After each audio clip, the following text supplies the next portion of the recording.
In chapter 141 of Li Hao, Crimson Legacy, we find a moment of quiet reflection and subtle strength. Li Hao, with his unmatched skill, confidently declares that a single strike would be enough to defeat any opponent, whether they are in the Soul Succession realm or newly stepping into the Divine Travel realm. His swordsmanship transcends the limits of ordinary martial arts, built upon the mastery of Qi circulation and a unique technique from the Soul Succession Heaven and Earth. Yet, despite his prowess, Li Hao reminds his companion Xianxia that each path is individual. Her sword journey should be her own, free from comparison to others. This wisdom echoes throughout the chapter as Li Hao guides Xianxia, while also reflecting on his own journey toward peace and clarity. The true strength, he shows, lies not in conquering others but in mastering oneself and finding meaning beyond the endless pursuit of power. The chapter closes with a contemplative moment, leaving readers to wonder whether Li Hao is simply a warrior or something more, a guide to inner peace in a world that has forgotten how to listen. In a world where warriors and seekers cross paths, Li Hao and his companion, Xianxia, find themselves in a city filled with competition and hidden treasures. Ren, though still refining her skills, takes part in the Soul Succession realm challenges, gaining respect but not quite breaking into the top rank. Meanwhile, Li Hao, ever the wanderer, finds unexpected treasures in the form of famous paintings, but is caught in a moral dilemma of whether to claim them. A generous patron, whose son is a martial arts enthusiast, offers a solution. Li Hao will guide the young man to a worthy martial arts master in exchange for the painting. As the Grandmaster Conference looms, Li Hao is accompanied by this young apprentice, Han Wu, whose curiosity leads them to the Grandmaster Path Arena place they cannot enter without an invitation. Their journey, one of subtlety and skill, reveals that not all battles are fought with swords. Some are won in moments of quiet understanding and unexpected alliances. This narrative isn't just about strength, it's about the wisdom found in restraint and the paths that open when one seeks more than just victory. Do you like this personality? Li Hao's journey into the Grandmaster Conference is a seamless display of calm authority and silent power. Though he doesn't have an official invitation, his presence speaks volumes. With a mere flick of his hand, the dragon-patterned drum beside him roars with an awe-inspiring hum, leaving onlookers dumbfounded.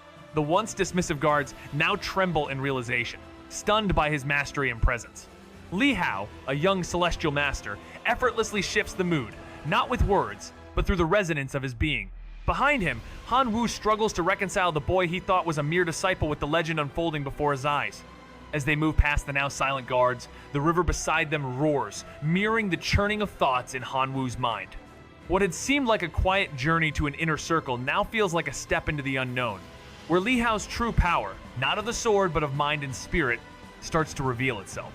The world around them, as tumultuous as the Dragon River, is unaware that a legend, bound by red thread and memory, walks among them, silently guiding and altering the course of destiny. In the vast and perilous environment where dreams of grandeur and heroic ambitions entwine, the world is filled with mighty figures contending with the very elements themselves. The inner sanctum outside the debate platform is a realm reserved for grandmasters and their families, yet it is far from quiet. With the gathering of so many grandmasters from every corner of the world, accompanied by their disciples and wealthy sponsors, the air is thick with both martial prestige and the ebb of fortune. Li Hao, standing amidst this dynamic, can sense both the power and the hunger that pervades the area. As Xianxia and Han Wu nervously observe the legendary figures around them, they realize just how far beyond ordinary mortals these beings are. Feeling the weight of history and legend in the air, Li Hao suggests they find a seat, his calm demeanor contrasting sharply with the chaos of power around them. As they settle, Han Wu can't help but be curious, suspecting that Li Hao may be the legendary figure from the Qian Dragon list. Li Hao's casual denial only fuels Han Wu's belief, but beneath his words is a burning desire. The wish to transform his family from one of wealth to one of martial prowess, as he knows true strength is the only way to thrive in an age where demons roam free. This desire leads him to ask Li Hao to become his master, a request which is met with a gentle but firm refusal. Despite his eagerness, Han Wu finds himself both humbled and inspired, his ambition to rewrite his family's legacy still burning brightly in the midst of this meeting of legend. Han Wu, desperate to showcase his virtues, was swiftly halted by Li Hao. "I can't teach you," Li Hao sighed. Uninterested in martial arts as a form of instruction chess or painting might spark his interest, but not this. Only Xianxia's long journey had pushed him to offer a sliver of guidance. Han Wu, pulling at his heartstrings with a tale of losing his mother young, attempted to muster a sad expression, though Li Hao couldn't help but feel bewildered by his theatric. Just then, a familiar voice interrupted them, and Li Hao turned to see Zhou Haitong arriving with his disciples. Zhou Ling'er, visibly irked, locked eyes with Ren Xianxia, recalling the humiliation of being beaten by someone in a far lower realm. Her gaze shifted to Li Hao with a mix of frustration and annoyance, while Li Hao, unfazed, politely acknowledged Zhou Haitong. Their mutual respect as grandmasters, however, meant Li Hao stayed seated, no need to rise. The conversation was short. Zhou Haitong directed him to an elderly man, Bai Chunhai, who was in conversation nearby. Gratitude exchanged, the matter was settled. Li Hao understood the importance of Jiang Hu's social debts favors were dangerous, always requiring repayment. As Zhou Haitong departed, Xu Wanair followed, and Zhou Ling'er, feeling the sting of defeat, glared at Li Hao before leaving in indignation. Li Hao's journey has led him into a world where power and ambition hold little sway. In a realm where memories are tangled like the roots of ancient trees, he steps quietly into the Temple of Returning Leaves, a place long forsaken by time. No longer wielding a sword, he carries only a red thread talisman, a reminder of the path he has chosen known that seeks meaning, not dominance. Among broken statues and forgotten rituals, he sits in silent reflection, guiding those around him not with force, but with the windless cut, a spiritual technique that unravels illusions and reveals the truth hidden in the storms of memory. His presence is like a soft breeze, gentle yet powerful, a contrast to the chaotic world he once knew. As others come to him, seeking answers not to battles, but to the questions of their hearts, Li Hao learns that true strength lies not in conquering the world, but in letting go of what no longer serves him. His journey, while not one of external conflict, is a confrontation with the self, a path that leads him to peace through release rather than through control. Li Hao, persistent and focused, approached Master Bai with an offer that blended humility and ambition. Despite his best efforts, Bai Chunhai, seemingly detached from worldly desires, rejected the proposition. The young man, feeling the firm resistance, eventually retreated, but not in defeat. Instead, he quietly resolved to find another way to acquire the coveted treasure.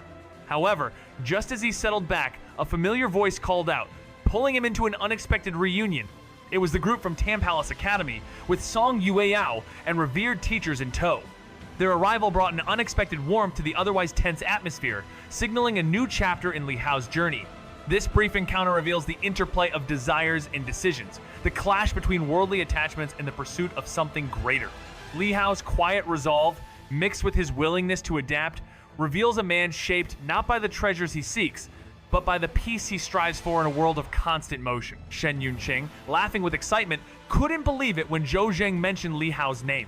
As the young teacher, still new to Whitehall, Li Hao had already earned deep respect from his disciples, like Song Yueyao, who, after recalling her earlier encounter with him at the Spirit Succession platform, realized it truly was him. Li Hao greeted them warmly, surprised to see familiar faces. His departure from the academy had been quiet, leaving no farewells to avoid involving them, but their kindness had not been forgotten. As they gathered, Zhao Zongyuan, ever eager, explained how they couldn't miss such an event, while Su Yehua, curious about Li Hao's sudden appearance, asked if he had left Heavenly Gate Pass. Li Hao casually replied that there were no demons there for now, prompting a shift in Shen Yunqing's expression as he suggested Li Hao humble himself and seek his father's forgiveness. Li Hao, however, dismissed the idea, indicating that the past was behind him. His companions fell silent in respect, understanding that such a young man had the courage to relinquish a position second only to royalty. Su Yehua offered his assistance with food and supplies if needed, and the group settled down to talk. Meanwhile, Han Wu, an onlooker, trembled with excitement, realizing the significance of this meeting.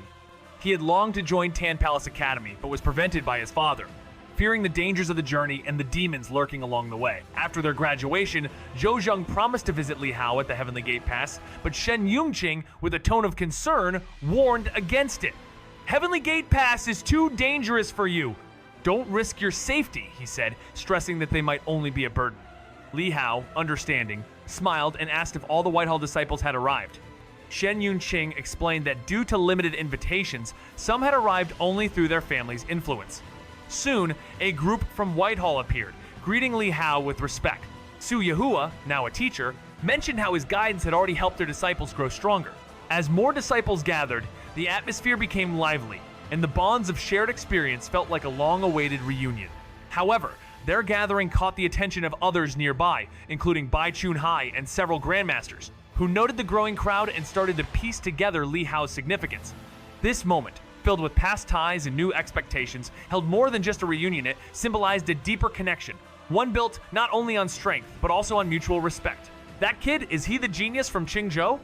The room stirs with whispers and disbelief as the identity of the young man is revealed. Li Hao, a mere 14-year-old, is none other than the prodigious genius recognized worldwide, the one who had risen to the 5th rank on the Qian Dragon list at such a young age. His remarkable talent, ambition, and unprecedented feats in cultivation make him a figure of awe. But it isn't just his achievements that draw attention. His composure, his quiet strength, and his understated demeanor unsettle those who assumed him to be a simple youth. The grandmasters and warriors in the room, who once dismissed him, now regard him with a mixture of shock, respect, and a touch of fear, realizing how they had underestimated him. Even those who had once mocked him are left speechless as they realize the gravity of their mistake. He isn't just a genius, he embodies a new kind of power, one that isn't rooted in brute strength but in profound wisdom and a unique understanding of the world. His presence shifts the very air in the room as the whispers continue. Curiosity, reverence, and awe swirl around him. And in the midst of it all, Li Hao remains unfazed, his gaze calm and distant, as if he is already beyond their comprehension. The storm of attention doesn't faze him. He simply smiles, the weight of his true identity revealed without a single word of boast. A soft light glows in the midst of chaos as Li Hao stands at the center of attention, yet the air around him carries no weight, no sword, no ambition, only the serenity of his silent journey. When Li Wuxia, with a spark of recognition in her eyes, spots him across the room, she hurries over, her heart pounding with a mix of excitement and lingering questions. But as their eyes meet, there's a disconnect. Though they share blood, their bond feels as distant as the winds, scattered by time and differing paths. Li Hao, calm and unfazed, offers a quiet smile, not driven by animosity, but by a deep sense of peace that has settled within him. The tension in the air dissipates, but the words left unsaid hang like forgotten whispers. Here, in this fleeting moment, Li Wuxia realizes that the glory of their lineage is nothing in comparison to the quiet power Li Hao has cultivated within himself. He's no longer just the heir of the Divine General Mansion. He is a force that stands apart, beyond all title. And in this meeting, it's not about reclaiming what was lost, it's about understanding what truly matters. After a brief pause, Li Wuxia recalled her father's words about the lurking threats in Liangzhou, and with a flicker of urgency, she sent a message through telepathy. The demons outside Liangzhou are stirring. Stay cautious. If danger arises, send a distress signal. My father is stationed in Liangzhou and can assist anytime. Stay safe as well, came the calm response from Li Hao, who was lost in thought, his mind on the military report. Li Wuxia studied him closely, sensing something about the young man. He would not be confined by the weight of the Divine General Mansion's fame and power. I hope we meet again in Qingzhou, she whispered, but Li Hao, ever composed, said nothing in reply.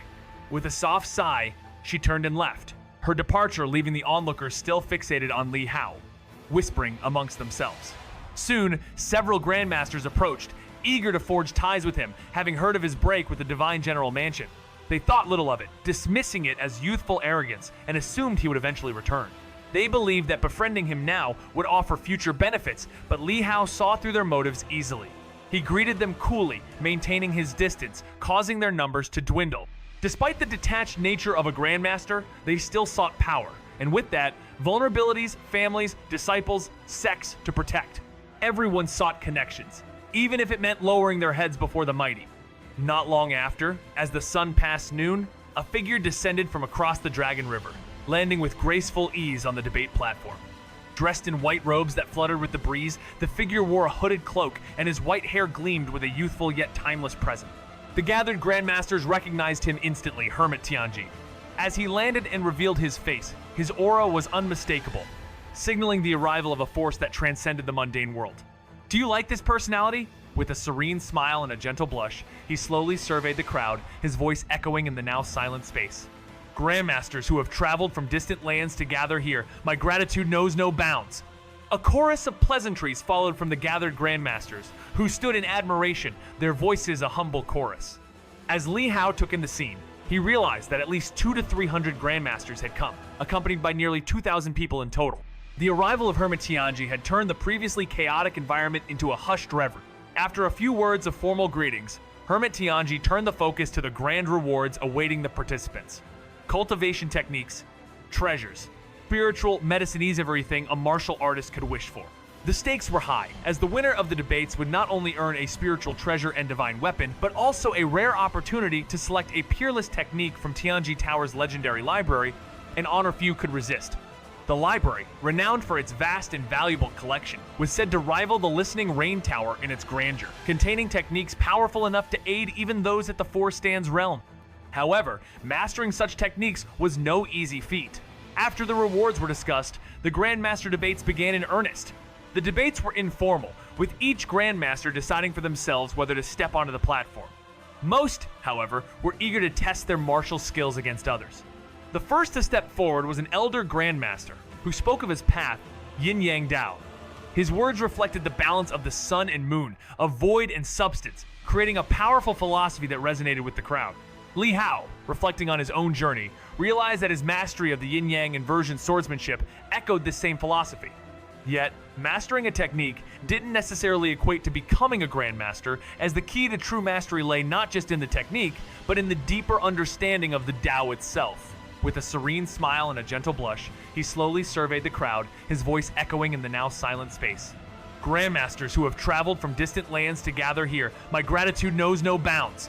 A chorus of pleasantries followed from the gathered Grandmasters, who stood in admiration, their voices a humble chorus. As Li Hao took in the scene, he realized that at least 200 to 300 Grandmasters had come, accompanied by nearly 2,000 people in total. The arrival of Hermit Tianji had turned the previously chaotic environment into a hushed reverie. After a few words of formal greetings, Hermit Tianji turned the focus to the grand rewards awaiting the participants. Cultivation techniques, treasures, spiritual medicines, everything a martial artist could wish for.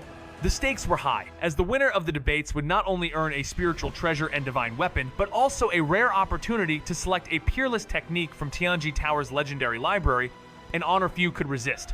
The library, renowned for its vast and valuable collection, was said to rival the Listening Rain Tower in its grandeur, containing techniques powerful enough to aid even those at the Four Stands realm. However, mastering such techniques was no easy feat. After the rewards were discussed, the Grandmaster debates began in earnest. The debates were informal, with each Grandmaster deciding for themselves whether to step onto the platform. Most, however, were eager to test their martial skills against others. The first to step forward was an elder Grandmaster, who spoke of his path, Yin Yang Dao. His words reflected the balance of the sun and moon, of void and substance, creating a powerful philosophy that resonated with the crowd. Li Hao, reflecting on his own journey, realized that his mastery of the yin-yang inversion swordsmanship echoed this same philosophy. Yet, mastering a technique didn't necessarily equate to becoming a Grandmaster, as the key to true mastery lay not just in the technique, but in the deeper understanding of the Tao itself. In this journey, the simplicity of the Grandmaster path is revealed as the key to unlocking profound mastery. Through the discovery of the Grandmaster's teachings, Li Hao learns that the simplest paths often lead to the deepest understanding, allowing one to progress swiftly into higher realms. However, while observing other Grandmasters, he realizes that focusing solely on complexity, such as the yin-yang Tao, can hinder one's true growth. The path to greatness lies in mastering the core, condensing the complexities of the Tao into a singular, perfect move.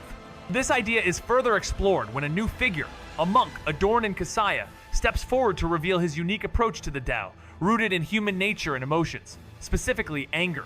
His perspective challenges conventional wisdom and sparks admiration among the other Grandmasters. Yet, Li Hao's intuition grows sharper, as memories from his past reveal a deeper connection between this monk and Mount Wuliang. Seeds of intrigue and danger are subtly planted, hinting at a deeper plot yet to unfold. Amidst the cold winds by the Dragon River, a young monk in Xianxia spoke with a serene voice, like a ray of Buddha's light cutting through the chill. His words echoed deeply within the minds of those who listened, as he described the primal forces that fuel life, greed, anger, and delusion. These forces, he explained, were not confined to humans, but spread across all things, even to the sun-seeking plants and the deeply rooted trees. As Li Hao listened, he realized that these ideas could add a new layer to his Tao of all things. But as he pondered, a deeper question stirred within him: what truly connects everything in existence? Was there a common thread? Or were the distinctions between life forms insurmountable? This reflection could either guide him closer to his Grandmaster path, or leave him forever distant from the unity he sought. Just as Li Hao delved deeper into these thoughts, the young monk turned to him with a gentle smile, calling him out as a genius of unparalleled talent. The room fell silent, and all eyes turned to Li Hao, filled with anticipation and skepticism. Would this legendary youth live up to the stories of his extraordinary achievements? What was clear was that his name, already linked to a great battle and impossible feats, had the power to stir both admiration and doubt. The challenge was laid before him, to confront not just the expectations of others, but the depths of his own path. In the midst of a grand banquet, a scandalous truth emerges, sending ripples throughout the guests. A young man, once admired by all, now finds himself the subject of a fierce challenge, his words piercing the air with disdain. Li Wushuang, once impressed by his views, now sees only provocation in his eyes as he targets her family with sharp words. The atmosphere thickens with tension when the young man publicly mocks her relative, Li Hao, calling his path rudimentary. Li Hao, ever the calm presence, smiles, unfazed, and responds with a subtle yet powerful rebuke. His words, seemingly a retreat, are in fact a calculated challenge, dismissing the other's arrogance. When the young man dares to bring up a family scandal, the crowd holds their breath. Li Hao's past is no secret, but the audacity of the challenge strikes at the core. Yet, Li Hao remains poised, unshaken by the cruel taunt, as he prepares to navigate this dangerous game with a steady heart. The exchange, charged with undercurrents of pride, anger, and hidden motives, leaves everyone watching in stunned silence, uncertain of what will come next in this battle of wits. The tension between the two escalated as Li Hao locked gazes with Qin Wuke. His smile was gone, replaced by calm determination. "Do you really want to discuss the Tao?" he asked, his voice soft but cutting. Qin Wuke, with a knowing smile, urged, "Please enlighten me, Li." Li Hao remained silent, his hand lifting as a small pebble rose from the ground. The pebble spun rapidly, polished, transforming into a snow-white chess piece. "All things in heaven and earth can enter the Tao. If you can catch this, it will prove your Grandmaster's Tao still holds something redeemable," he declared, a challenge for everyone to hear. With a flick of his fingers, the chess piece shot toward the debate platform, glowing with energy that formed layers of divine light around it. Suddenly, behind Li Hao, a colossal manifestation appeared, radiating an aura of dominance, the heaven and earth law manifestation. The giant phantom raised its hand, and its massive palm seemed to pinch the tiny chess piece, which now shone like a sun. It pressed down toward Qin Wuke's head with an unstoppable force. The weight of the energy was immense, as though a mountain was about to crush him. Qin Wuke's expression shifted, sensing the terrifying momentum. "Immeasurable golden body!" he cried, summoning his divine soul, radiating a golden glow adorned in sacred robes. He bellowed a chant, his fury igniting as he summoned the power of the Wrath Tao. The massive golden palm slammed towards the descending chess piece in a fierce counterattack, but the piece was relentless, its brilliance overwhelming, shaking the debate platform itself. The surrounding energies seemed to warp as the law manifestation's finger pressed down, eroding Qin Wuke's palm. This wasn't just a chess move, it was the embodiment of Tao and control. The confrontation was no longer one of mere strength, but of spiritual dominance. His object control power was unmatched, surpassing even the royal family. Even against a direct disciple of the Buddha Master, his control was something beyond their reach. With the divine palm collapsing down on him, Qin Wuke's rage surged, his energy bursting through every pore in an attempt to fight back. His meridians pulsed, and his Yang meridian was pushed to the limit as he transformed his object control power into a countering palm. But the finger from the Heaven and Earth Law manifestation pressed on relentlessly, unstoppable, with an overwhelming force that seemed to shatter the very air itself. As Qin Wuke's palm crumbled under the pressure, his entire body was crushed by the force, his bones shattering and his body bending under the weight. Despite his best efforts, he knelt helplessly, his knees buckling beneath him, his blood staining his face and robes. In that crushing moment, his body was pinned to the debate platform, paralyzed, as if nothing more than a helpless toad beneath the divine pressure. The crowd could hardly believe their eyes as the legendary Buddha's disciple, a grand master of the world, was utterly immobilized by a single finger, reduced to nothing more than a broken figure on the ground. The power of the chess piece, seemingly ordinary, had a terrifying energy that none could ignore. Even the immortal hermit Tianji could feel the immense heat radiating from it, a divine force that threatened to consume everything in its path. With a voice that echoed through the silence, the plea for mercy was heard. But would it be enough to halt the crushing blow? Or was this the beginning of the end for a once unshakable prodigy? The stillness of the moment was broken only by the distant sound of the surging river, a harsh reminder of the storm that had just unfolded. Is this conversation helpful so far? In the midst of an intense confrontation, Li Hao faces a challenge that pushes him to the edge, but his calm and composed demeanor stands as a testament to his growth. His response to Qin Wuke's challenge is not one of aggression, but of quiet defiance. A debate? Li Hao questions mockingly. Isn't this simply a test of resolve? His words, sharp yet controlled, reflect a deeper understanding of the power dynamics at play. While others are caught up in their fury, particularly the middle-aged Arhat whose anger simmers like an enraged deity, Li Hao remains unshaken. He speaks with an unsettling clarity, revealing the truth behind the battle. It's not about strength, but about the will to remain unbroken. Despite the heavy tension in the air, Li Hao's intent is clear. This isn't about victory or defeat. It's about transcending the need for validation. His silent mastery challenges the norms of this sacred confrontation. And as his enemies seethe, Li Hao's power lies not in his attacks, but in his ability to simply be. This battle, though brief, has left an indelible mark on all who witness it. Not through physical defeat, but through the quiet assertion of a higher truth. The tension rises and falls, but in the end, the greatest victory is not won on the battlefield, it is found within. The middle-aged Arhat, filled with indignation, demanded, "Withdraw your hand now! Such actions are beneath a grandmaster!" Li Hao's eyes briefly flashed coldly, before his voice sliced through the tension. "Are you asking for mercy on his behalf?" The Arhat, struggling to contain his anger, retorted, "Mercy? A debate has its winners and losers. Do not be unreasonable just because you have the upper hand." Meanwhile, Qin Wuke lay helplessly on the ground, his struggles proving futile, with every second only deepening Mount Wuliang's disgrace. Li Hao smirked. "If I'm in control, why show mercy?" "You know you're wrong. Apologize properly if you want to beg for mercy, and let him admit defeat to me directly." The Arhat's fury burned within his eyes, but his expression remained tight. If it weren't for the fear of tarnishing Mount Wuliang's reputation further, he would have already suppressed Li Hao. The tension escalated as one of the venerables from Mount Wuliang, unable to stand idle any longer, stepped forward. In Mount Wuliang, the Vajra ranked at the 15 Li realm, with venerables from the Tianren sect and Arhats from the 3 immortal realms. Far above them were the Bodhisattvas. "Let me teach you the folly of your arrogance," roared one venerable. He radiated a fierce light, with Buddha beads floating around him, each bead brimming with spiritual might. A punch, infused with profound calmness, was thrown towards the glowing chess piece atop Qin Wuke's head. The chess piece gleamed, as bright as a condensed sun, blinding all who gazed upon it.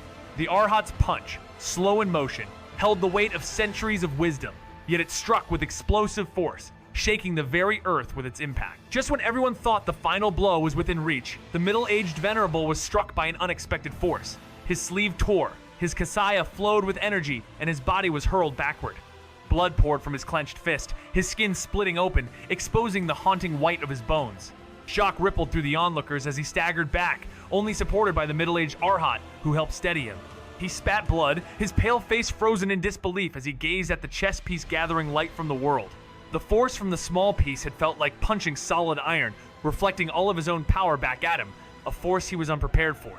Despite his fortified body, his internal organs shook violently, blood pouring from his eyes and nose. "Impossible. What kind of Tao is this?" he stammered.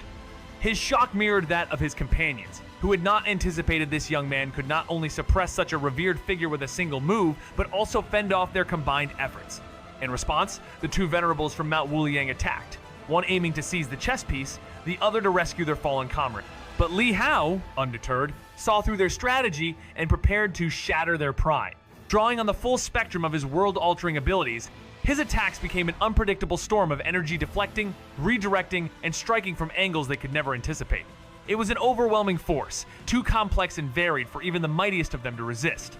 As the venerable with the demon-subduing pestle swung at the chess piece, his attack was swallowed by an unseen force, absorbed and dissolved, leaving him struggling in vain. The power of Li Hao's technique was unstoppable. Nothing in this world, no matter how grand or divine, could evade its reach. In a shocking turn of events, a fierce force unexpectedly rebounded, striking him with overwhelming power. His grip on the demon-subduing pestle faltered. His palm split open, and a crushing blow sent him flying from the debate platform, crashing to the ground. Meanwhile, an old man with a kindly face, seeking to help Qin Wuke, hesitated when he saw his ally being thrown back with force. He braced himself as the air crackled with the approach of another devastating strike from Li Hao, the very air flickering as a finger aimed with unyielding strength. In an instant, a mighty force severed the beast's head on a golden disc, sending it and its bearer tumbling into the Dragon River. The crowd was left in stunned silence as the venerables of Mount Wuliang were effortlessly defeated, while Li Hao, though only a young boy, seemed invincible, his power unmatched. This unexpected display left everyone questioning the accuracy of his previous ranking on the Qian Dragon list. Despite being ranked 5th, His power now seemed far superior, shaking the foundations of what they thought they knew. The middle-aged Arhat, overwhelmed with disbelief and fury, finally saw the full extent of Li Hao's potential, knowing that unless he intervened, the reputation of Mount Wuliang would be in jeopardy. But even if he were to strike, would it be a victory worthy of celebration? Li Hao, with a calm yet mocking smile, stood unbothered as the Arhat's resolve began to crumble. The Grandmaster, a figure from 30 years past, steps up, his presence an overwhelming force. His thin, aged form, emerging from the snowy mountains, radiates a serene, untouchable strength. As he moves toward the platform, the crowd grows tense, uncertain if the young man present can endure his challenge. The Grandmaster's bare hand reaches out, seemingly casual, yet his motion is laden with an aura of unfathomable mastery, indicating his peak as a Grandmaster. His hand, so effortless, appears capable of trapping anything within its grasp. Nothing could escape. But as he nears the brilliant light before him, something unexpected happens. The light resists him, causing his skin to burn and blister, torn by invisible blades. His body suffers, yet his resolve doesn't falter. Just as his hand nearly touches the chest piece, a wild surge of force erupts, sending him flying backward in agony, his body battered, his appearance torn and disheveled. Shocked, he slowly realizes that the true power in this moment was not his own. The youth he had overlooked remained motionless, his real strength hidden, and the thought struck him. Could this young man, barely 14, already be standing on the precipice of the Celestial Master Realm? This realization shook him to his core, for it meant the young generation might have already surpassed those who were once considered the elite, the untouchable. The Grandmaster, a figure from 30 years past, steps up, his presence in overwhelming force. His thin, aged form, emerging from the snowy mountains, radiates a serene, untouchable strength. As he moves toward the platform, the crowd grows tense, uncertain if the young man present can endure his challenge. The Grandmaster's bare hand reaches out, seemingly casual, yet his motion is laden with an aura of unfathomable mastery, indicating his peak as a Grandmaster. His hand, so effortless, appears capable of trapping anything within its grasp. Nothing could escape. But as he nears the brilliant light before him, something unexpected happens. The light resists him, causing his skin to burn and blister, torn by invisible blades. His body suffers, yet his resolve doesn't falter. Just as his hand nearly touches the chest piece, a wild surge of force erupts, sending him flying backward in agony, his body battered, his appearance torn and disheveled. Shocked, he slowly realizes that the true power in this moment was not his own. The youth he had overlooked remained motionless, his real strength hidden, and the thought struck him. Could this young man, barely 14, already be standing on the precipice of the Celestial Master Realm? This realization shook him to his core, for it meant the young generation might have already surpassed those who were once considered the elite, the untouchable. In this chapter, Li Hao's overwhelming strength shatters the expectations of everyone present. His calm yet powerful presence brings even the most legendary grandmasters to their knees. Lin Qingfeng, once revered as a great grandmaster, is swiftly defeated, leaving the onlookers in stunned silence. Yet, the shock doesn't last long, as soon another challenger steps forward, only to be knocked out in the blink of an eye. Li Wuxia, witnessing this display, is overwhelmed with both awe and disbelief, realizing the immense gap between her own ambitions and Li Hao's terrifying prowess. As she stands at the threshold of higher realms, she is left to wonder if she will ever attain such power, or if this is the true limit of her potential. Meanwhile, Zhou Haitang, driven by both pride and the desire to test his own strength, steps onto the stage, ignoring the pleas of those who care for him. In that moment, his desire to measure himself against Li Hao's power, not just for the promise of victory, but for the pursuit of Tao, takes center stage. What follows is an exhilarating clash, where the fate of ambitions and legacies hangs by a thread. With a sudden clash, the moment the sword light struck the chess piece, an overwhelming wave of martial Tao intent enveloped Zhou Haitang. His body trembled under the immense pressure, as though the very earth and sky were crashing down on him, leaving him breathless and speechless in horror. In an instant, he was sent flying out of the arena, blood spilling from his mouth, his chest ripped open, looking utterly pitiful. His daughter rushed to his side, eyes brimming with concern, but Zhou Haitang, still struggling, managed to swallow a healing elixir and steady his breath, whispering that he was fine. However, his gaze, filled with a mix of awe and fear, turned towards the young man seated nearby, calm, unmoving, yet radiating an aura of superiority. The youth exuded a transcendental presence, like a god observing the world from the peak of existence. The battle had shown Zhou Haitang's defeat, not only in body, but in spirit, crushed by the sheer power and martial Tao conception of the youth's single finger.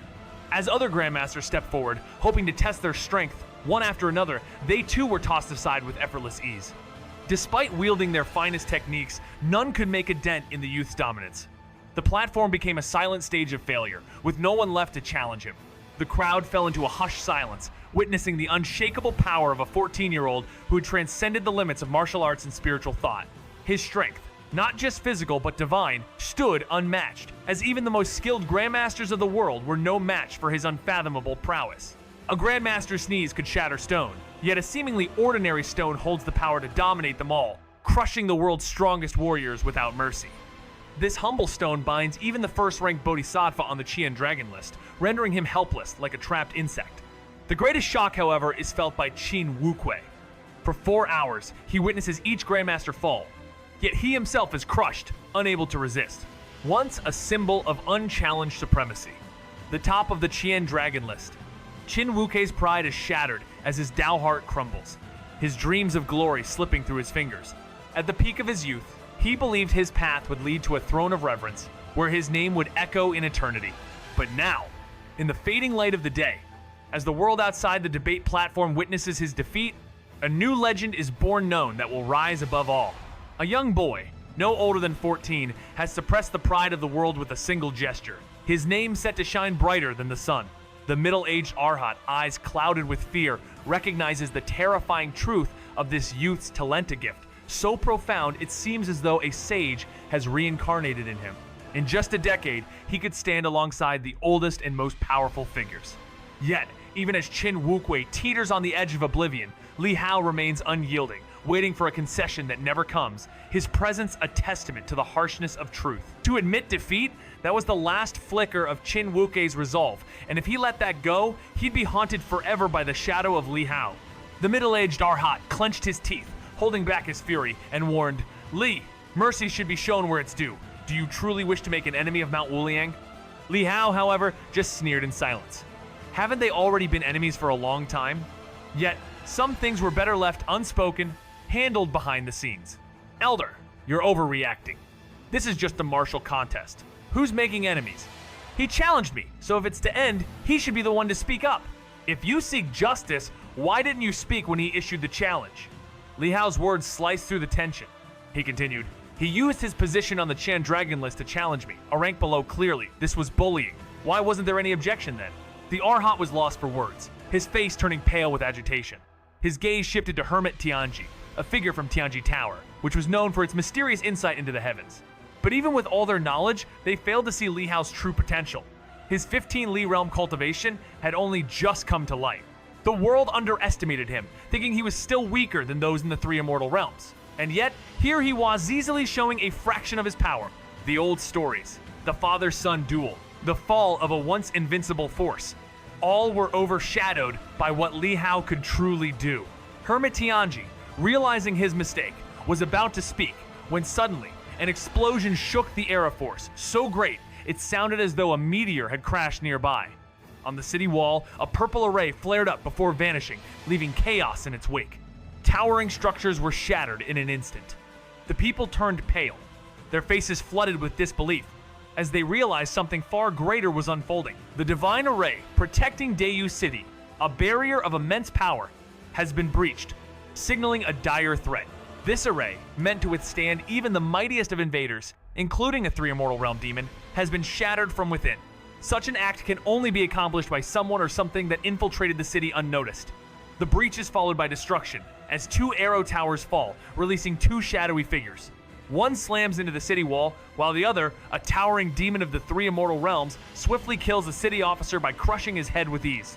Li Hao, observing from a distance, identifies the attacker as a great demon, not only powerful, but also having infiltrated the city undetected. The realization spreads. A great demon has invaded Dayu, far from the border, and the consequences are far-reaching. The city's defenders are left scrambling as grandmasters detect the unfolding crisis, and even the wise Hermit Tianji senses the gravity of the situation. With this, the imminent danger becomes all too clear. The attack is no accident, and something far darker looms on the horizon. As when Tianan set out for the Grandmaster Assembly, his Bodhisattva Master had warned him to be cautious on his journey and avoid lingering at the border. Little did he expect the demon to invade the city, and it seemed their goal was to breach the walls. Suddenly, the air was thick with tension as a Grandmaster shouted, "There's a demon army outside the city!" Grandmasters quickly sent out their divine souls, probing the surroundings, but the vast plains outside Dayu City left no hiding place for the demons. Yet in the distance, a dark rolling tide appeared on the horizon. "The demons have plotted their approach. Contact the city lord's mansion," one cried. But the formation protecting the city had already been broken. "How can we defend now?" others muttered in panic. Amidst the rising fear, a voice boomed. "These demons have chosen the wrong time to attack. With so many Grandmasters here, they've kicked an iron board." The call to arms was answered as the Grandmasters stepped forward, ready to defend the city. But before they could act, a figure in gray robes emerged from the eastern wall, sending a cold shiver down the spines of Wen Tian'an and Hermit Tianji. The figure, transforming into a massive bull demon, began wreaking havoc. With terrifying power, it destroyed homes and devoured fleeing citizens, its laughter echoing through the city. The sight ignited a furious resolve in the Grandmasters. Lin Qingfeng, healing from a previous defeat, stepped forward, his great Grandmaster strength now fully realized, ready to confront the bull demon. Together with the others, they stood firm, determined to halt the demon's charge, as the battle for the city's survival began. A shadow swiftly descended from the horizon, crashing onto the debate platform, shattering the stone and revealing a pit. Within it lay a battered figure, armored with a broken helmet and a shattered skull, eyes glazed. Hermit Tianji's face paled as he recognized the fast noni other than the Lord of Dayu City. The ground trembled violently as two figures landed with explosive force, sending craters into the earth. The dust cleared to reveal a tall figure with a purplish glow in his eyes, radiating demonic energy. His eyes lingered briefly on the manifestation of Li Hao's heaven and earth law, noting the delicious essence. With a casual gesture, he revealed his noble purple gold robe, his presence imposing. Behind him stood a gray-robed elder, exuding a mysterious, indifferent aura. The crowd gasped. Two great demons had arrived, shaking even the Grandmasters to their core. Despite their power, the group felt a deep sense of fear as these beings unleashed an overwhelming pressure. The purple-robed demon, stretching in a playful manner, walked toward them, causing disciples to retreat in terror. The atmosphere grew icy as the 200 Grandmasters quivered under the great demon's presence. Suddenly, the chess piece in the hands of the manifestation, previously restraining Qin Wuke, shot toward the purple-robed demon, breaking through the demonic energy. The young man caught it effortlessly, the radiant light vanishing instantly as if snuffed out by his hand. His playful smile turned into a sudden burst of power, and an explosive noise erupted from his palm, dissipating into fine ash. The scene was set for an unimaginable confrontation as fear and uncertainty gripped the hearts of those present. The young man in the purple robe, once exuding mild amusement, suddenly found his expression stiffening as his hand revealed deep, bloodied gashes as though slashed by countless sharp blades. He, the seemingly invincible warrior, was injured. The Grandmasters present could hardly believe their eyes. They were all too familiar with the terrifying martial prowess of Li Hao's chess pieces, having crossed blades with them in the past. But witnessing them effortlessly crushed by the great demon, they feared for their very lives, only to realize that even this immortal being, from the three immortal realms, had been wounded. As the gray-robed elder behind the young man prepared to step forward in a threatening manner, the world seemed to fall into darkness, with an ominous presence hanging in the air. Yet, with a gentle wave of his hand, the young man stopped the elder, his wounds rapidly healing before their eye. With a smile that spoke volumes, he looked at the calm, seated figure before him, his starry purple eyes gleaming with newfound curiosity. "Interesting," he mused. "So you're the little demon, king of Wanshan." At this, the Hermit Tianji's voice echoed in surprise, recognizing the young man before him. The Demon King of Wanshan's son, known for his immense strength and ruthless reputation, had now appeared before them. This was no ordinary demon. He had devastated border towns, and his presence sent shivers down the spines of the Grandmasters, who knew they stood no chance against such a powerful foe. Fear spread as the realization dawned. They were nothing more than prey to this monster. Their only hope now lay in the hands of the immortal of the three immortal realms, the last pillar of defense for Dayu City. The scene is set in a desperate stand against the relentless tide of immortal demons, where only three Grandmasters stand firm, their resolve unwavering despite the overwhelming odds. They are not mere warriors, they are leaders, each representing their own domain. With the city at risk of falling, there is no time to hesitate. Fight or perish. The Grandmasters take a stand, not as mere individuals, but as protectors of their people. Among them, Zhou Haitang and Bai Chunhai, two longtime rivals, unite in their resolve, their eyes meeting in silent understanding. In the face of impending doom, their rivalry takes a backseat to the need for survival. With the tide of demons closing in, they fight not just for their lives, but for a chance to break through the oncoming storm, each knowing that the price of cowardice is a swift and merciless death. Even though Zhou Haitang is not a great grandmaster, he refuses to run. He will protect his daughter and disciples with his life. The bond between these warriors, forged through years of rivalry and now solidarity, brings an intensity to the scene as they prepare to carve a path through the chaos, determined to find a way out of the dark fate closing in on them. The air crackles with the energy of their resolve, a moment where rivals become comrades in the face of overwhelming darkness. The Grandmasters' debate, once a promising event, quickly turns into a nightmare as the participants find themselves in a deadly trap. With no way back, fear and tension rise. Li Wushuang, pale and vulnerable, feels the weight of her situation, realizing that her distress signal is out of reach. Surrounded by loyal maidservants from the 15 Li realm, the atmosphere grows heavy with their resolve to protect her, even at the cost of their lives. Meanwhile, the minor demon king, Wan Shan, nonchalantly observes a young human, Li Hao, whose small presence seems to have caught his attention despite being nothing more than a mere insect compared to the power around him. A terrifying display of demonic power unfolds as a gray-robed elder releases a colossal dragon phantom, sending shockwaves of fear through the Grandmasters who had barely prepared for such a fight. Tensions reach a boiling point when Wen Tian'an, desperate to protect the young Buddha, faces off with the Demon King's forces. But his best efforts fail as his divine technique is overpowered. The Grandmasters, already in poor condition, find themselves overwhelmed by the overwhelming strength of the demons.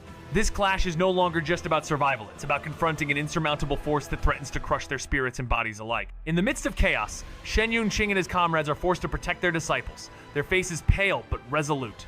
The battle begins with no turning back, a harsh reality setting in. Shen Yunqing whispers to his disciples, urging them to escape while they still can. But with their strength insufficient to fight against the demonic power, it seems like an impossible task. However, as the battle rages on, Li Hao, who had been quietly observing, rises. His expression is cold and focused, his resolve unwavering as he prepares for the inevitable confrontation. The ground trembles beneath his feet as he summons the dragon soaring divine sword, the weapon gleaming with divine light and an overwhelming killing intent.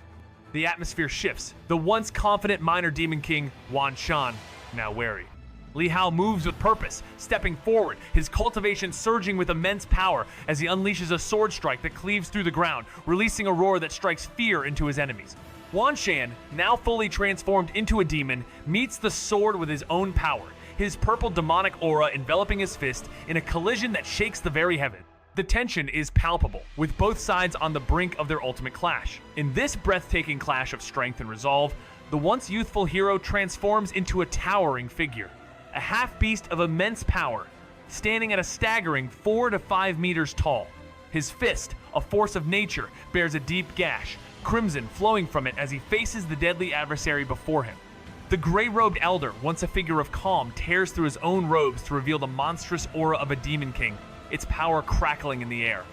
His fierce gaze locks onto the hero, his voice dripping with malice as he speaks of devouring him slowly, savoring every moment of the hunt. But the hero, undeterred, raises his blade, slashing with precision, and the very ground beneath them quakes in response to the eruption of sword chi. The lesser demon king, Wan Shan, reacts quickly, his roar shattering the attack, but the clash continues at breakneck speed, both combatants displaying impossible speed and power. Even the onlookers, seasoned martial masters and experts, can hardly believe their eyes, struggling to comprehend the raw energy of the battle. Yet, it is clear that this young man, wielding a sword infused with the essence of a true dragon, has far surpassed the limits of ordinary fighters. The tension mounts as the lesser demon king, now intrigued, senses the hero's strength, wondering whether he is dealing with a prince or a disciple of an immortal. And so, the stage is set for a confrontation that will test the limits of both combatants' power and will. The battle rages on, fierce and unrelenting. Wan Shan, the lesser demon king, bellows in fury, his massive form swinging with a fury that could shatter mountains. But Li Hao stands unshaken, his movements deliberate and focused. With a swift slash, his sword shines like a meteor, striking with the weight of 1,000 mountains. The attack cleaves through Wan Shan's fist, which had just begun to heal, reopening the wound with excruciating pain. Wan Shan's rage grows, but Li Hao's calm remains undisturbed. Without hesitation, he strikes again, his third slash filled with a force that feels unstoppable, as if it could shatter even the toughest of foes. Wan Shan, now desperate, transforms into a giant lion, his demonic energy surging as he raises a mighty claw to crush Li Hao. But even with the massive disparity in size, Li Hao counters with a single punch, pushing the demon back despite the overwhelming strength of the blow. The ground beneath him cracks, yet his resolve does not waver. As Li Hao's Heaven and Earth Law manifestation merges with his being, his power surges to new heights, making Wan Xian realize that this fight is far from over. Meanwhile, the gray-robed elder, embodying the indestructible might of his true dragon form, wreaks havoc on the Grandmasters, his body impervious to their combined attacks. The demon's flesh, beyond the strength of even the indestructible realm, is untouched by their efforts. Despite their best attempts, they fail to damage the Elder, and even Hermit Tianji, one of the mightiest among them, is sent flying with a single strike. In this confrontation, the true nature of power is revealed not in dominance or destruction, but in unyielding persistence and the indomitable will to protect what is sacred. Amid the chaos of battle, a roar echoed from the Jiao Fiend, a creature driven by the fury of a young master's injury. The air trembled as the Grandmasters fought desperately, but two figures suddenly appeared, one of whom was Li He, secretly guarding Li Hao. With his ally, he fought fiercely to hold back the Jiao Fiend, urging the Grandmasters to scatter and defend the city walls against the incoming demon horde. Without the protection of the city-protecting formation, the city would fall in an instant, and its citizens would be devoured by the demons. In the midst of this, Li Wushuang, seeing Li, he felt a surge of relief. She hurriedly led her sword attendants away, knowing the fight was lost, but her priority was to signal for her father's aid. As the battle raged, two immortals emerged to fight the Jiao Fiend, buying the Grandmasters time to flee. Though the immortals could hold their own, the gap between them and the powerful demons was clear. Meanwhile, Li Hao faced the young Demon King, Wan Shan, whose power seemed insurmountable. With a cold laugh, Wan Shan approached, but Li Hao was undeterred. He wielded his sword with newfound mastery, striking with a force that stunned everyone, cutting through the demon's attack and leaving the young Demon King wounded. Yet, despite the heavy blows, Wan Shan's body remained tough. Surprising Li Hao, as the battlefield fragmented, each side sought their own survival, knowing that this confrontation was one of truth, not mere battle. Li Hao didn't give his opponent a moment's respite, his sword flashing towards the man's throat in a deadly strike. Just as his blade soared through the air, a thunderous voice filled the space, followed by a blinding golden feather cutting through the void with lightning speed. It was so fast that by the time Li Hao noticed, it was already nearly at his face, a fatal threat looming. Panic set in, and just as the feather seemed inevitable, an old figure appeared before him. Clad in a simple gray robe, it was Feng Boping who had been lurking in the shadows all along. With a casual motion, he snatched the feather from the air with such precision it seemed to defy time itself. Li Hao's heart raced as he realized the gravity of the situation. The cold, merciless gaze of a man in black appeared above the little Demon King, his presence drenched in overwhelming demonic power that darkened the skies. The situation was, Feng Boping, however, remained unfazed. With an unshaken voice, he turned to Li Hao and simply asked, "Can you hold out for a quarter of an hour?" With determination, Li Hao affirmed his readiness. For in that moment, the calm before the storm felt more like a test of inner resolve than a mere battle for survival. The atmosphere crackled with tension as the man in black issued his cold command, urging his allies to act swiftly. A fiend, already in the midst of battle, trembled at the man's presence, hastily agreeing to his orders. Meanwhile, the powerful aura in the air only grew thicker, threatening to consume everything in its path. The little Demon King, consumed by fury, stared at his adversary, Li Hao, his chest seething with energy as his body pulsed with demonic power. Despite his vast strength and ancient techniques, Li Hao had wounded him something he could not allow to stand. In a roar of rage, the Demon King unsheathed a massive golden saber, the air itself trembling with its power. With the wind howling, the saber grew to an enormous size, sweeping the earth with terrifying force. Yet, beneath this overwhelming power, Li Hao stood undaunted, his eyes gleaming with a profound resolve.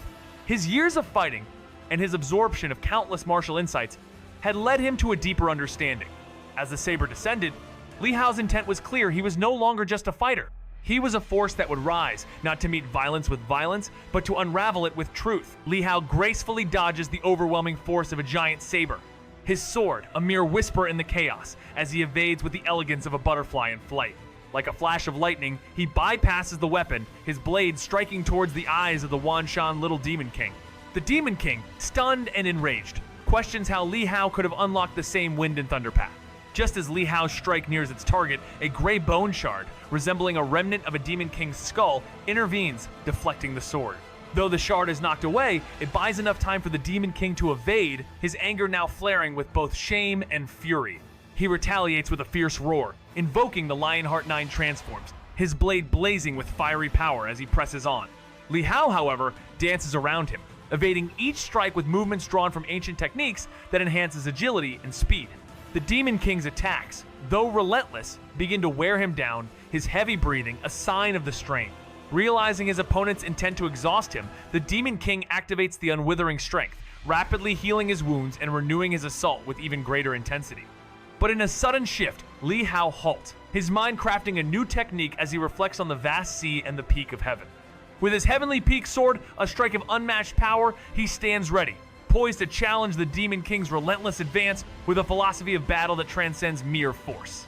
In a moment where the ultimate sword technique, the Heavenly Peak sword, symbolized the greatest power, Li Hao found himself contemplating not just its overwhelming might, but the possibility of blending it with the Taiji Qiankun sword from Tan Palace. Merging yin and yang, the forces of life and death, he crafted a new sword technique, naming it Reincarnation. As the battle progressed and Wan Shan, the little Demon King, charged forward, Li Hao harnessed the immense power flowing through his body, activating the Seven Stars lighting technique once again, defying his own physical limits. With the Dragon Sword resonating in tune with his will, the blade cut through the night like a piercing moonbeam, its arc of light overwhelming Wan Shan's fiery strike, tearing through flesh and bone. The Jiao Fiend, in a final act of devotion, threw itself in the way to save its master, but its divine soul shattered, and its massive form crumbled under the weight of Li Hao's power. As the soul of the Jiao dissipated, it urged Wan Shan to flee, but it was too late. The battle had been decided, and with the Jiao's final breath, the storm of destruction came to an end, leaving only silence in its wake. Is this conversation helpful so far? Wan Shan, the little Demon King, felt an unexpected chill, his blood running cold in a moment of confusion. After centuries of cultivation under his father's protection, he had risen quickly through the realms, gifted with a physique that propelled him to the Cycle Heaven realm perfection from birth. In just 10 years, he had conquered the Divine Traveling, and in another 60, the Heavenly Human realm. It wasn't long before he reached the three immortal realms, each step more remarkable than the last. His ambition pushed him further, and a century ago, when he attained the Unwithering realm, his gaze turned towards the untouched Liangzhou. Over decades, he had tasted success after success, growing bolder with each victory, believing his conquest would go smoothly. But now, a strange sensation washed over him, a feeling of death, of trembling fear. The roar of a human grandmaster pierced the air, and suddenly, Wan Shan's instinct for survival kicked in. Despite his overwhelming rage, his talent, and his future as a great Demon King, he knew he could not die here. Not yet. Desperately, he unleashed his lion's roar skill, but it barely affected the human sword, Qi. In an instant, his body transformed into his true lion form, sprouting wings from his mother's bloodline. Though too small to fly, they allowed him to speed toward the city gates in a frantic escape. His heart burned with humiliation after centuries of triumph. He had never faced such disgrace. Li Hao raised an eyebrow, witnessing the bull demon's fiery outburst, full of promises of death and rage, only to turn and flee moments later. The demon had appeared relentless, but it seemed even the most fearsome could not resist the urge to escape when faced with true power. Li Hao, however, was not one to give up on a pursuit. With the dragon sword in his grip, controlled remotely, he slashed out with lightning speed, cutting through the chaos. The bull demon, desperate and furious, lunged at Li Hao with all its might, its body surrounded by needle-like hairs that fired like a deadly barrage. Yet, the dragon sword sliced through them effortlessly, though the relentless attack slowed it down for a moment. Not willing to back down, the bull demon crashed forward with all its strength, its momentum like an unstoppable force.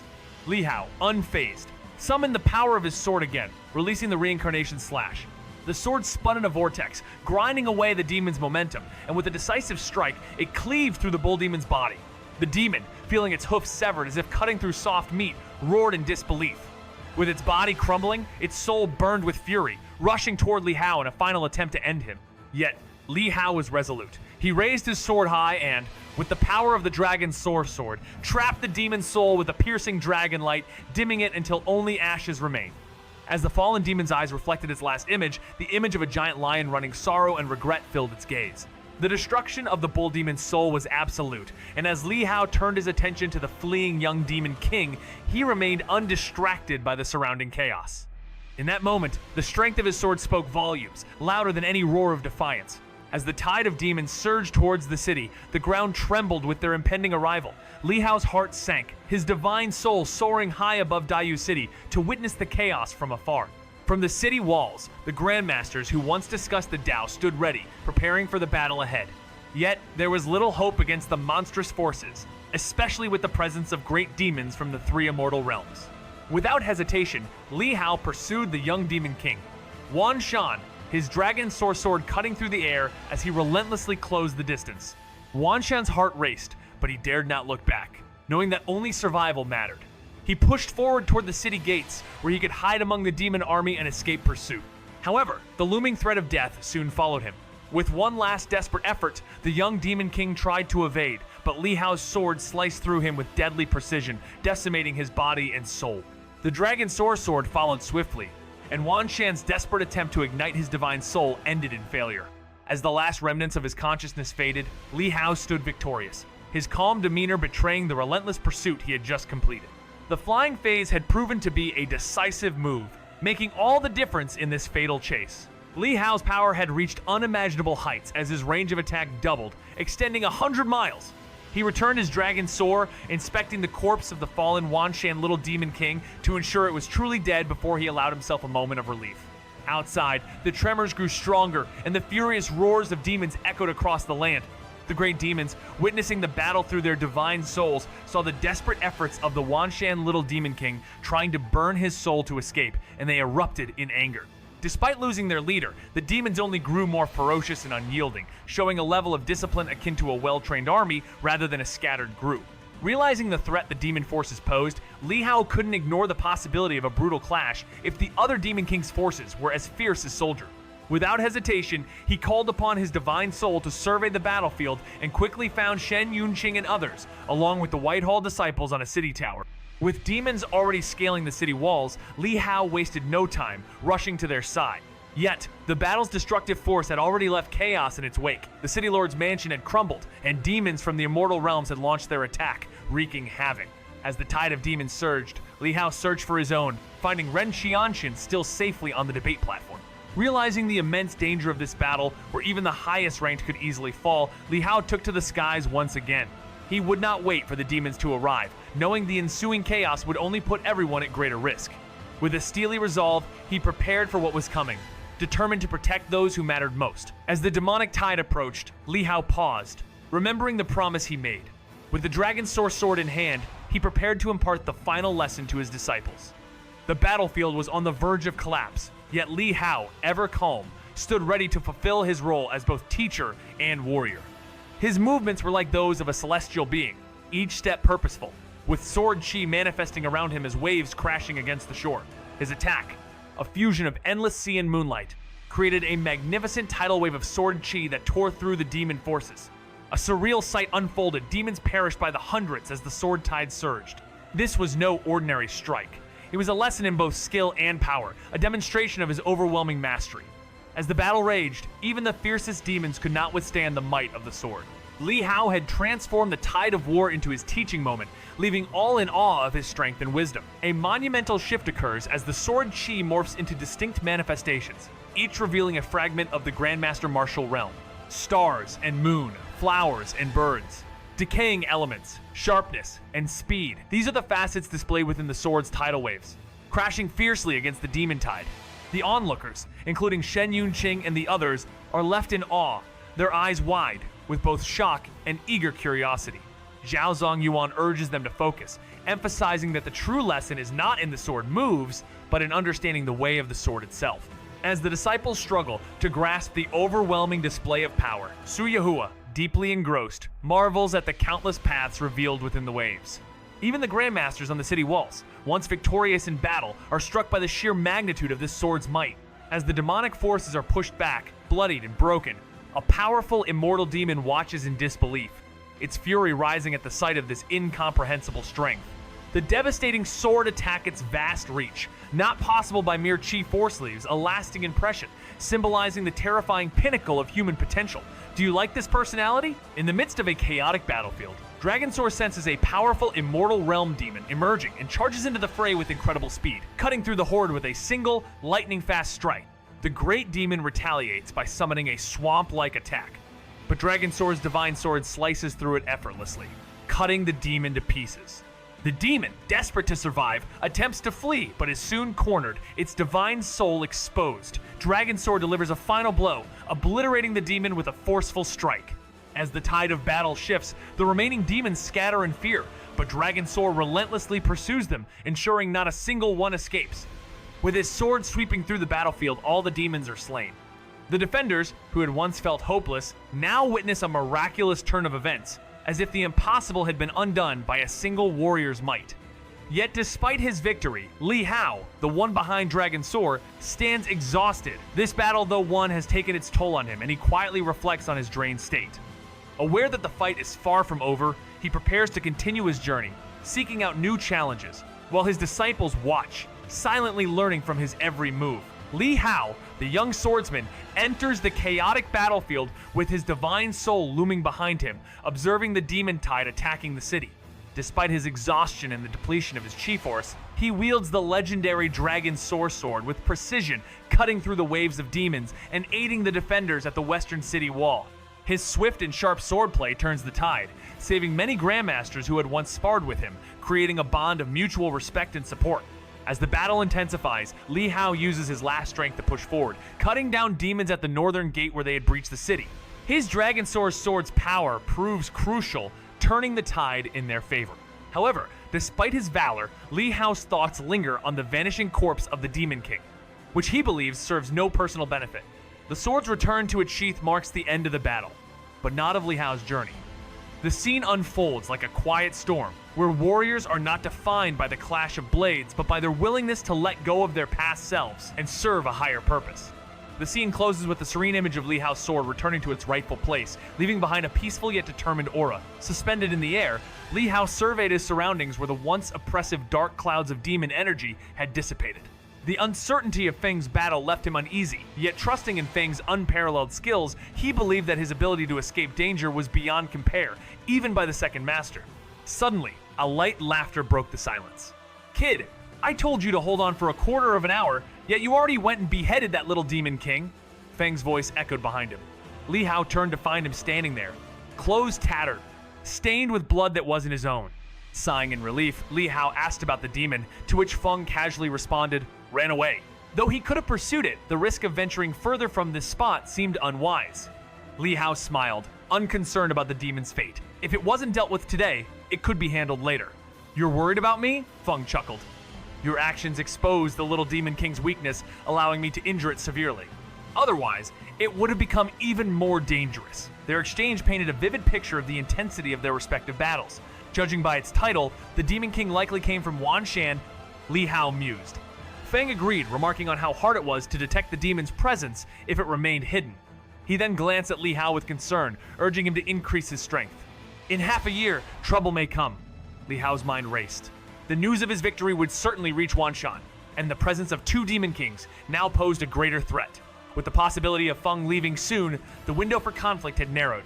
Li Hao sighed deeply, realizing that regardless of the outcome, an inevitable confrontation with Wanshan's forces was now certain. In a world where the line between greatness and downfall is razor thin, a young hero stands at a crossroads of profound transformation. Having faced unimaginable battles, from confronting grandmasters to slaying a demon king and eradicating 100,000 demon hordes, Li Hao now finds himself at a moment of stillness where the weight of his past begins to bear down on him. In a quiet yet powerful act of humility, he steps back, refining his Tao heart, knowing that perfection is a journey rather than a destination. As he rests, the gratitude of those he has saved fills the air, their respect for him growing not only from his undeniable strength, but from his unwavering character. Yet, Li Hao's true evolution lies in his rejection of past ties, signaling his departure from the shadows of his former self. No longer a caged bird, his transformation from prodigy to powerhouse is complete, and with it comes the weight of expectation from those who once saw him merely as a young talent. But to him, this is not a path to power, it is a path to clarity. And the true nature of his strength is not in his victories, but in his quiet resolve to carve his own way forward. The events that led to the extraordinary battle were shrouded in mystery, and the true motivations behind the Li family's actions remained unclear. But what transpired before their very eyes left a lasting impact, especially when Li Hao was forced to renounce his family name and leave. A touch of hesitation flickered in Zhou Haitang's expression as he offered his assistance, extending a favor that Li Hao, ever cautious, accepted with gratitude. The respect shown by the Grandmasters, addressing him as young Master Hao, avoided using his former surname, a silent recognition of his wishes. In return, Bai Chunhai, a respected figure, presented him with a painting, a gift that Li Hao humbly accepted, despite the earlier tension. As the crowd dispersed, Li Hao's departure was as quiet as his arrival, accompanied only by Ren Xianxia, and the city's chaos receded into the distance. Their journey continued, with Li Hao's purpose fulfilled, but his heart a little heavier with the realization that his ties with the Li family might never be mended. Even as an army stirred on the horizon, he chose a path of quiet retreat, a silent witness to the battles that would unfold in his absence. Is this conversation helpful so far? In the chaotic clash of power, Daiyu City barely held on against the relentless assault of Wanshan, a minor demon king, who led an army with devastating force. His surprise attack was bolstered by the terrifying appearance of a four-stands realm demon king, causing panic until a mysterious figure intervened, pushing the demons back. The news of this upheaval spread swiftly, reaching the sacred imperial city of Daiyu and the heavenly origin divine general mansion. Inside the mansion's council hall, Li Tianjiang, accompanied by his family and retainers, gathered to deliberate the situation. A massive map laid before them as they discussed reports detailing the worsening situation in Liangzhou. Among those present, Gao Qingqing's anxiety was palpable. Her husband, Li Xuanli, stationed in Liangzhou, was at grave risk, and her sleepless nights were haunted by vivid nightmares of attending his funeral. As the tension mounted, a fresh war report from Liangzhou arrived. Li Tiangang, with a sinking heart, opened the three reports, each more dire than the last. The first outlined the demon activities surrounding Liangzhou, the second described the martial experts' talks in Daiyu City, and the third, the most chilling, chronicled the demon's devastating attack on Daiyue. The room fell into heavy silence as Li Tiangang's expression darkened. His concern deepened as the gravity of the situation became undeniable. Is this conversation helpful so far? Li Mushu's eyes widened with a flicker of disbelief as he processed the Nushi's own nephew, Li Hao, had surpassed all expectations, slaying 3 immortal great demons, including the young kings of the Unwithering Realm. His mind raced, trying to make sense of it. This was a feat that even the greatest of the martial world had never achieved. The report, corroborated by numerous witnesses, confirmed it. And yet, Li Mushu couldn't shake the wonder had he misjudged Li Hao all along? The young man, once dismissed as nothing more than a figure in the shadow of the Divine General Mansion, had proven to possess a talent that shattered all limits. Li Mushu felt an excitement surge within him, imagining the glory that awaited the Li family. But then, his gaze turned sorrowful as he looked at Li Tiangang, who remained silent, burdened by regret. Li Mushu, desperate for reconciliation, suggested that it wasn't too late for Li Tiangang to make amends. Yet, Li Tiangang's response was sharp, questioning not Li Hao's talent, but his actions suppressing the Buddha's child, defying the Buddha Lord, and making enemies of powerful forces. In that moment, Li Tiangang's anger flared, but so too did a quiet realization. This young man, with all his monstrous potential, was not just a threat to the world's power structures, but a challenge to everything they had known. What lay ahead for him? Only time would reveal whether the path to glory was also a path to destruction. Li Mushu's heart raced as he processed the shocking Nushi's pupil, Li Hao, had defeated not 1, but 3 immortal great demons. Not just any demons, but the mighty young kings of the Unwithering Realm. In an instant, Li Hao's growth had surpassed every expectation, breaking the limitations of the Daiyu Divine Dynasty. Li Mushu had always known the boy's potential, but this was unimaginable. And yet, he was still haunted by his silent confrontation with Li Tiangang, whose unspoken remorse weighed heavily on him. While the world marveled at Li Hao's feats, Li Mushu's heart burned with a different fire. He could see his family's future on the brink of greatness, but at what cost? As the council hall fell into heavy silence, whispers of the Dragon Sword and its rumored ties to Li Hao's newfound power lingered in the air. But the real question was not about his identity or weapon set, was about his astonishing talent, which could either lead him to greatness or destroy him in the process. Was this truly the path forward? Li Tiangang's hesitation hung in the balance as Li Mushu urged him to reconsider. The debate wasn't over talent, it was about the consequences of Li Hao's actions, the enemies he had made, and the inevitable conflicts ahead. Would this child, brimming with unparalleled power, turn back or forge ahead? Unrelenting. Only time would tell. Li Tiangang's voice carried a calm yet firm tone as he addressed his second uncle, Li Mushu. Afraid? He questioned, shaking his head. No, it's about knowing when to act and when to wait. The reason you lost to my father wasn't because of lack of strength, but because of vision. The tension between them was palpable as Li Mushu's anger flared. Are you lecturing me now? He growled. Li Tiangang remained unfazed. Our Li family respects the imperial family, but Mount Wuliang, I haven't forgotten their meddling. And as for the world's grandmasters, while they may be beneath the weight of the Li family, they aren't to be underestimated. With a wave of his hand, he dismissed the idea of fear and continued, Hauer has potential, but his recklessness is a problem. It's not about criticizing him, but guiding him. If he can't accept even the slightest criticism, what future does he have? He paused, flicking an envelope towards Li Mushu. Take this incident, he was provoked. Defeating his opponent would have raised his name without escalating matters. But now, the retaliation is justified and the damage is done. Li Tiangong's gaze was unwavering. You've spoiled him, and it shows. Reckless action is thrilling in the moment, but it breeds consequences. As adults, we must learn restraint, or else we risk undoing all that we've built. His words echoed with the weight of experience, a reminder of the fine line between strength and wisdom. In the quiet tension between the two, Li Tiangong's cold yet calculated words pierce through the room, his gaze hardening as he addresses Li Mushu. The conversation turns toward the delicate balance of power and responsibility, where one's actions can either ignite loyalty or spark rebellion. Li Mushu's sharp wit counters every attempt to justify the harshness of a father's refusal to embrace his son's potential, even when that son has earned accolades and the admiration of the people. Yet, Li Tiangang remains unmoved, insisting that there's a deeper game at play on of survival and control, not just family pride. The weight of his thoughts is clear as he contemplates not just the future of his son, but the fate of their entire land. With the shadow of vengeance looming, he makes a decision, one that might offer redemption or destruction depending on how it's played. Li Mushu, ever the observer, breathes a silent sigh of relief, knowing that the course of action is set, though not without sacrifice. And in the end, the true cost of power and legacy hangs in the balance, as both men are caught in the web of their own choices. In the serene Brahma pure land of Mount Wuliang, amidst the golden glow of the Buddha's teachings, two disciples, Qin Wuke and Li Qianfeng, knelt before the infinite Buddha Lord.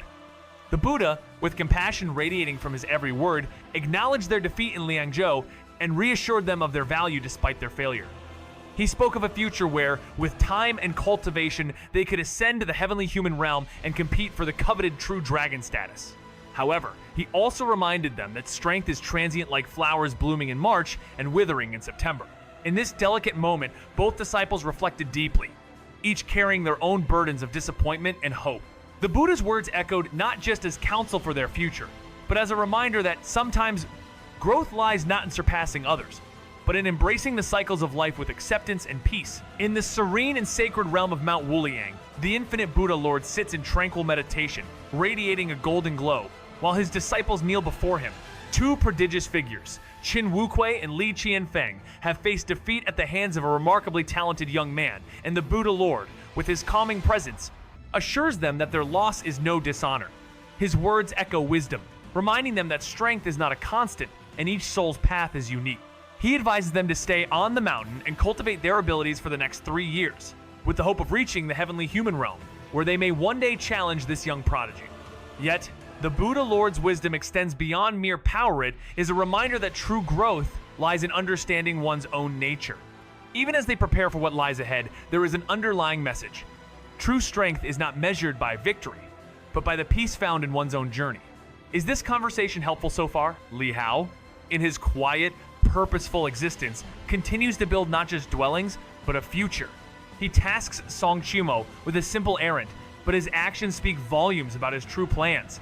As he constructs a city from the remnants of a mountain, he demonstrates not just physical strength, but his ability to shape the world around him with ease. His control over the environment, aided by his 15 Li realm, allows him to bend nature itself to his will. Yet, it's not just the physical construction of a city that's at play here, it's the rebuilding of hope, of memories long faded. When Li Hongzhuang questions him, her gaze reveals more than just curiosity. It's the spark of something deeper, a desire for a return to the strength of old. Li Hao's casual response, not rebuilding, just restoring, is a promise not only of a physical city, but of a legacy that could stand against the tides of time and war. But as shadows stir outside the walls, with the threat of the demon forces looming, Song Chumo brings up the danger of retaliation from a demon king's wrath. Li Hao, ever composed, reassures her with his traps, hidden far and wide, designed not just to protect, but to remain unseen, making him an even more formidable force. His calmness isn't just strategic, it's a reflection of his inner peace. a peace that allows him to guide others while never losing himself. The world outside may tremble, but within this quiet sanctuary, Li Hao isn't just waiting for a battle, he's preparing for the future. In the midst of intense struggles, Li Hao was barely holding on, managing to channel his chi force during the delicate process of absorbing and transferring energy. Meanwhile, Li Hongzhuang spoke with resolve, acknowledging the potential threat they faced. The death of the Demon King's son would surely draw retaliation from the powerful figure, but she knew this was just the calm before a storm. Song Chumo, once planning to leave in half a year, now vowed to stay with him for 3 years, a sacrifice that carried its own burdens. Li Hao, knowing the strain it would place on her, half joked, half worried about the costs. In this moment of uncertainty, all could do was brace themselves, waiting for the inevitable clash with multiple demon kings that threatened to erase them all. Yet as days passed, the anticipated attack from Wanshan's Demon King never came. It seemed the Demon King, cautious and strategic, was biding his time, waiting for a chance to strike when they were most vulnerable. But the arrival of 2 letters from the Divine General Mansion in Qingzhou hinted at an unfolding plot, one that could either change the tides or lead to irreversible consequences. The tension simmered, each move feeling like a step closer to either salvation or doom. Is this conversation helpful so far? After a satisfying meal, Chuji Yue quietly departed on horseback, slipping Li Hao a precious charm that held the true blessing of Emperor Yuthei's Saint Heart charm. In times of danger, this charm could be the difference between life and death. Li Hao was both surprised and moved, having often heard of such items in conversations with his uncles, but never expecting to hold one. The charm was a rarity used by the most powerful beings in the Four Stands realm, far beyond ordinary weapons or armor. Li Hao's own Dragon Sword, a divine weapon in its own right, paled in comparison to the Saint Heart treasure items, so coveted that only a handful of the strongest practitioners in the realm owned them. This charm, while a consumable, offered not offensive power but a shield from harm, a treasure even among the most elite. Gratitude flooded Li Hao as he thanked Chuju Yue and asked him to convey his thanks to the Emperor. Yet, despite the honor, Li Hao's vision of Emperor Yu, once a towering, unreachable figure in his mind, had softened with time. The Emperor was not just an imposing symbol of power, but a figure capable of compassion. As the snow continued to fall and the months passed in quiet reflection, Li Hao found himself not just cultivating but contemplating his own place in the world, a world where martial strength alone no longer seemed the ultimate pursuit. After a satisfying meal, Chuju Yu rode off, leaving behind a parting gift for Li Hao, a Saint Heart charm, a rare and valuable item meant for protection. Li Hao, familiar with the legend of such a charm from conversations with his uncles, was taken aback by its significance. This charm, used by the most powerful practitioners in the Four Stands realm, was known for its ability to save lives in moments of peril, unlike offensive charms that could even pose a threat to those in the Four Stands realm.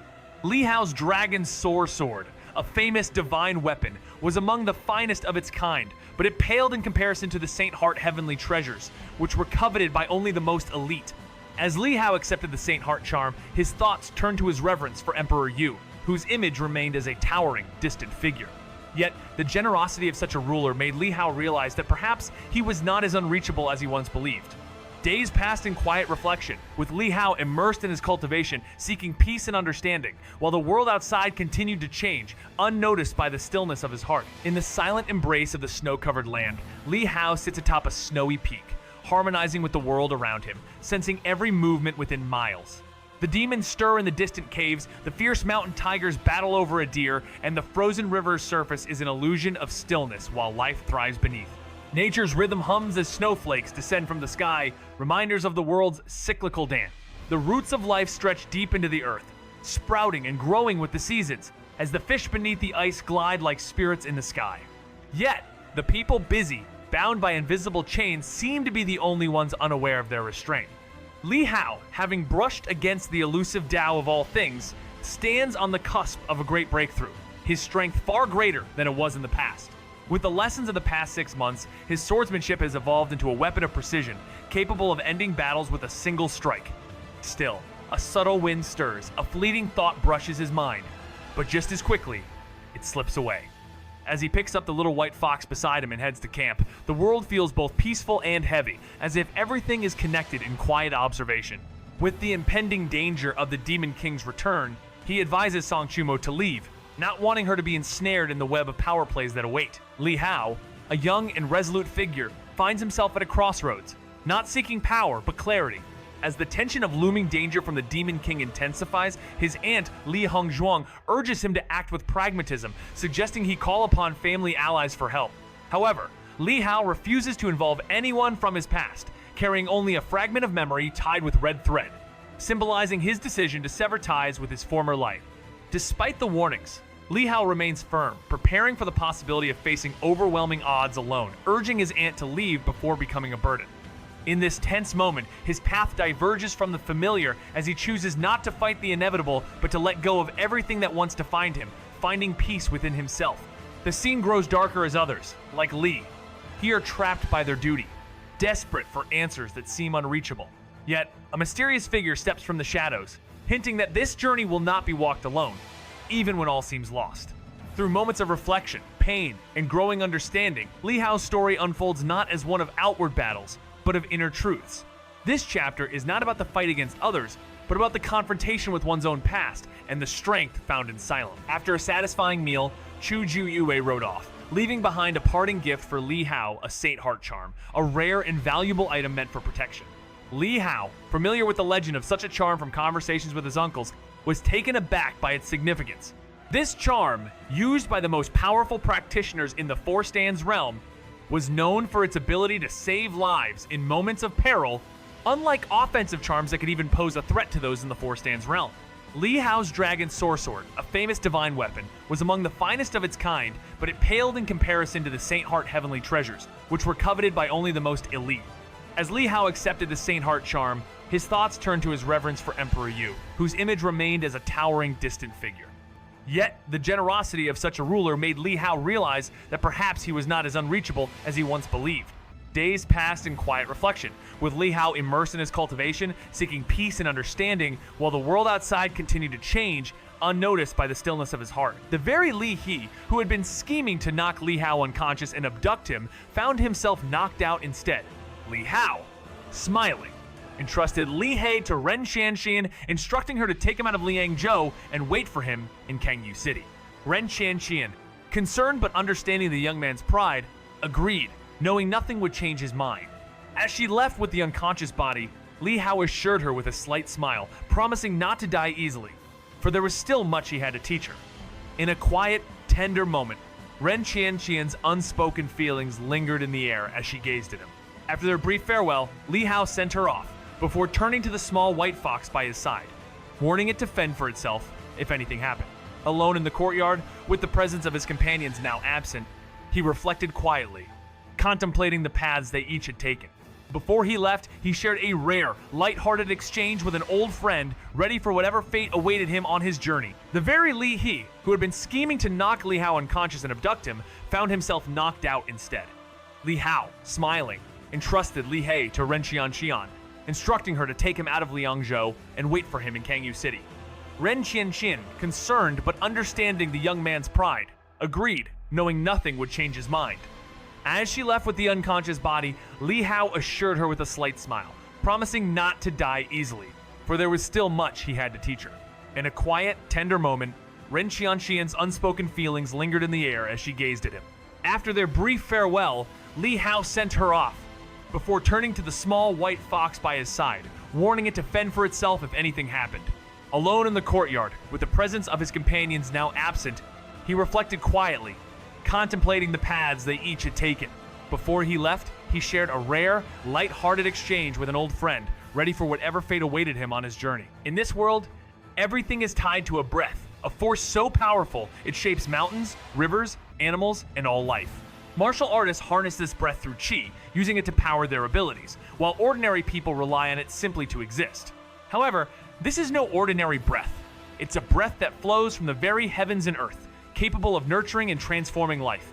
Li Hao, the protagonist, taps into this celestial breath, allowing his qi to merge with the universe itself, transforming into an ethereal, almost unreal brilliance. This process is not just cultivation, it's an evolution into something beyond human comprehension. His connection with this immortal qi marks his rise to the Grandmaster limit, a moment that promises greater power and understanding. Yet, as his journey unfolds, he steps into a quieter, more reflective phase. No longer driven by ambition or power, Li Hao seeks meaning, embracing inner transformation over external conflict. The world around him, now filled with remnants of past sects and ruined temples, becomes a place for self-discovery and healing, where truth emerges not through battle, but through stillness and the unraveling of one's own identity.